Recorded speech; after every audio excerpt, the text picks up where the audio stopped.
all these government employees that make this much money that live in the mansion on the hill. And work it all the way through. Thing is I had no expectation. All I want, and nothing ever felt right. This is my video. Well, I needed to go. All these government employees that make this much money that live in the mansion on the hill. Yeah, granted, they might have been successful before they went into office. They might have a successful husband, but most of the time, their wealth is accrued during their term. Let's just, the good old boy term, I scratch your back, you scratch mine. And this is how they get things done. And I find it has very little to do with the people. And it's really gross because we are electing these people, and who is keeping these people accountable? I mean, okay, so you've got Supreme Court, I'm going to butcher her name. Her last name's Jackson. Just an example. We're just going to give an example. Supreme Court Justice lived in D.C. I don't think they make more than, I can't remember if that was Congress or whatever. They make less than $200,000 a year. Yet, now she's married. Yet she sold her home for $2.5 million. Now, granted, DC is expensive. There's no doubt about that. But if someone really got nosy and started, nosing their way into people's business and finances, you'd find out how they're really making their money. So it's just stuff like that. It's like, how do you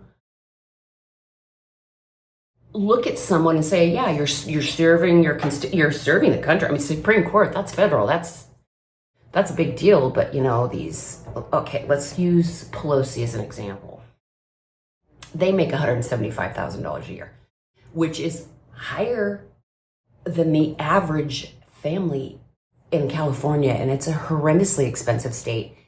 And I would say you would need to make at least that much if you have a family to survive there, certainly to buy a home there. She's been in the house for a long time, and she's getting ready to retire, whatever she's doing. She lived in the most prestigious section of San Francisco. It's like Billionaire Row. Now, granted, she's been in the house for a long time, but, and her husband has his business.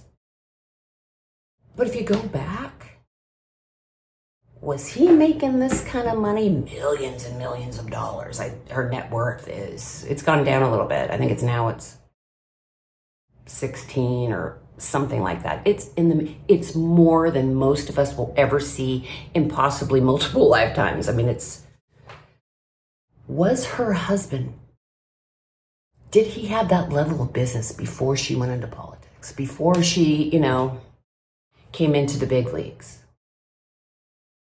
I don't think so. I think, this is how it works. And so if you look up most of these people who are senators, congressmen, they're rich. Now, some of them come with money. Some of them are successful before they get elected in, but most of that money is made while they're in office. Cutting deals and doing this and doing that. Why? This needs to stop. I am so tired of dirty people in high places. I'm tired of it. But it won't change unless we, as a collective group, not just Democrats, not just Republicans, but if we come together and rise up, we can make a difference. But no one's saying anything. They don't, they like to throw rocks at other people that are making money and hide their hands. Well, we'll look at their money. Well, why don't we look at your money?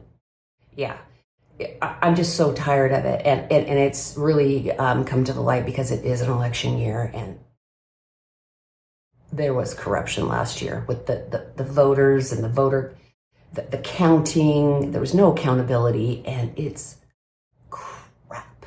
We should not be putting up with this. If this happens again with the weird voting, counting, and all the whatever, oh, let's recount this and screw it. No, we're done. I'm just so tired of these people raking in the dough at our expense when we are the ones, well, some of us voted these people in. Why do we put up with this crap? Why? I mean, they're just getting, their bank accounts are just swelling, and we're just, getting eaten up by inflation, and the little man suffers. It resembles that third world country where you've got the haves and the have-nots, and all that wealth is kept within the family. It's nepotism. It's all passed down. I mean, most people in third world countries aren't born into wealth. And it's sort of reminding me of that. Not sort of, it is. Because it's like, you got the people that are in control, making all this money and just getting richer and richer and richer. And here you've got the average Joe trying to feed his family, barely scraping by. Why do we put up with this BS? It's crap. There's got to be more accountability in government.